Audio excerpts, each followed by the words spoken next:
Yeah, W7TMD, or D, Tango Mike Delta, it's K7UQR.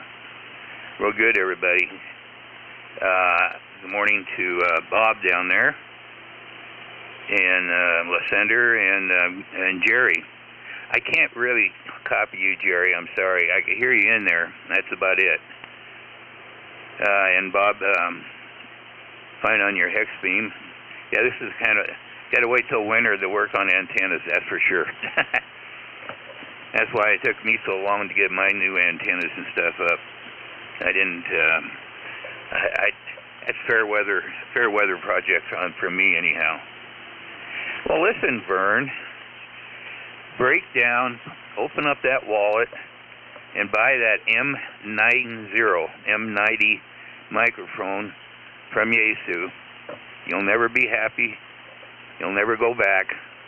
And if you ever do that, then I'll just give you all the parameters that I put in for the AM. And if it sounds, everybody says this sounds pretty good. I'm not, so if it don't work, if it works, don't fix it. So I'm not changing, but just pull some of those shekels out of that pocket of yours. You know, that's what I did, Vern, here on my end. I figured this is my last hurrah, and I'm not going to be upgrading, because this radio will do more than I ever really want to do. And so I just went ahead and I went the whole route. I bought the speaker for it, and I bought the microphone. And I'm not sorry.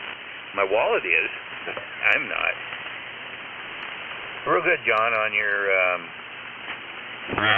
or however you say it, or contact on FT8.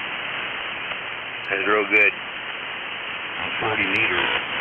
Now, is that on your loop or dipole, or your hex beam doesn't go 40, does it? Yeah, I've been having fun on 40 meters with my rotatable dipole up on that midnight net. And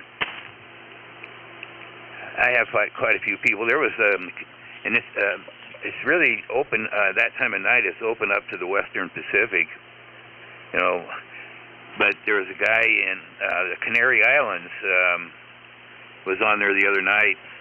I couldn't hear him very good, but the guys in the Midwest were picking him up. Tenerife, I guess that's the name of the town there in the Canary Islands. He's been on the last few nights. Last night I was watching TV and I didn't even in the recliner, and I woke up about 12:15, and I said, I'm not going in there and get on the net. I'll just go to bed. Today my son's coming over and we're gonna rearrange the garage, so I get my four-wheeler with the snow plow, get the plow back on my snow plow, my four-wheeler. Gotta wait till it snows to start doing that. Should have done that. I've been waiting to put the lawnmower away, because it's got the bagger on the back and for the leaves, and the leaves are still on the trees.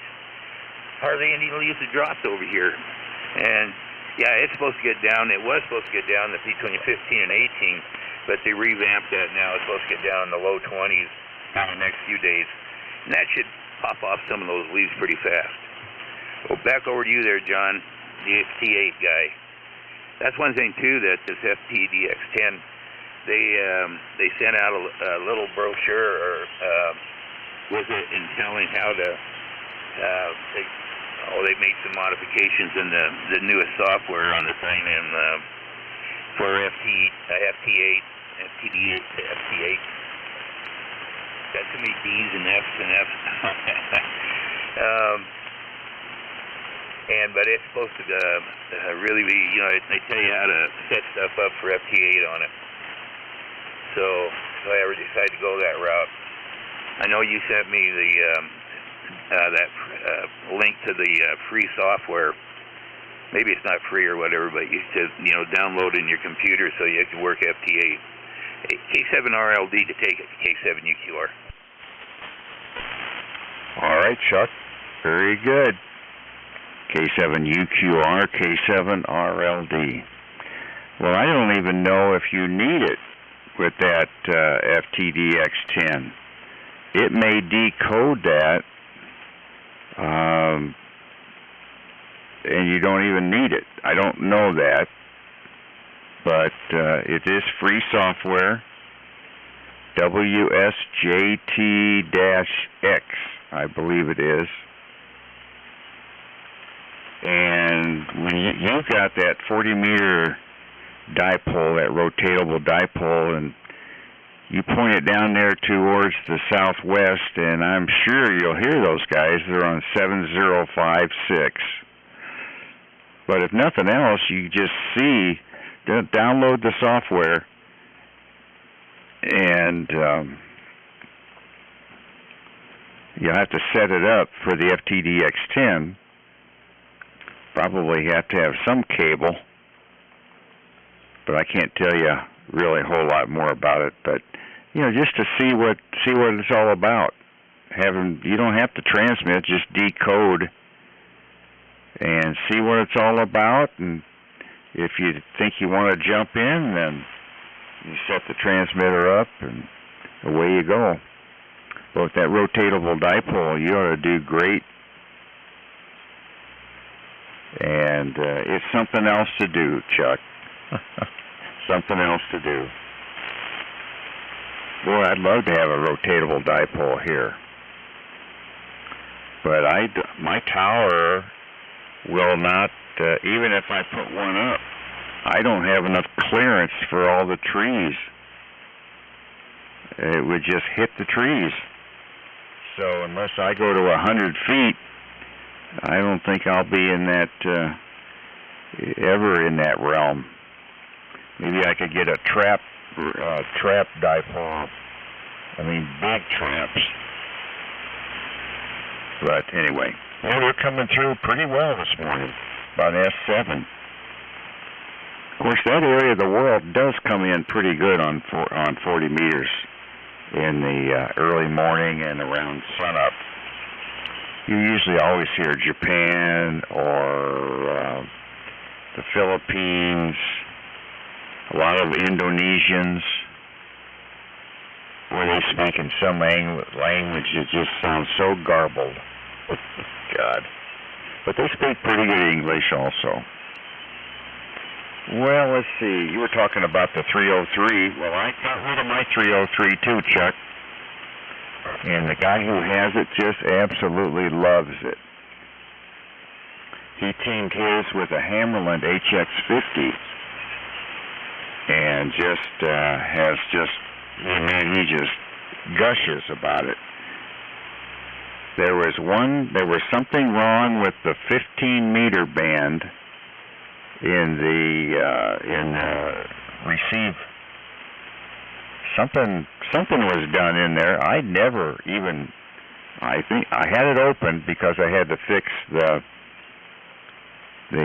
dial string. In fact, that's the whole reason I got it in the first place.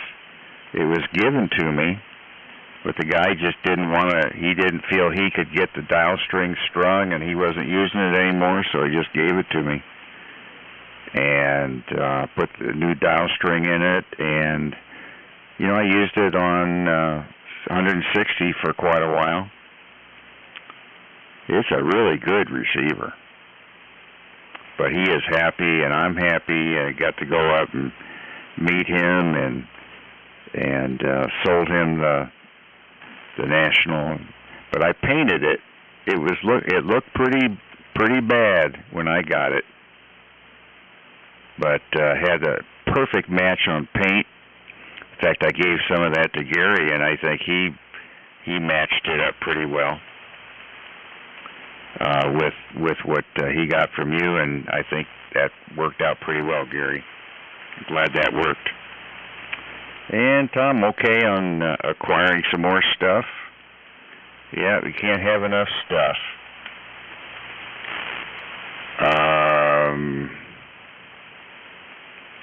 Let's see what else I got here.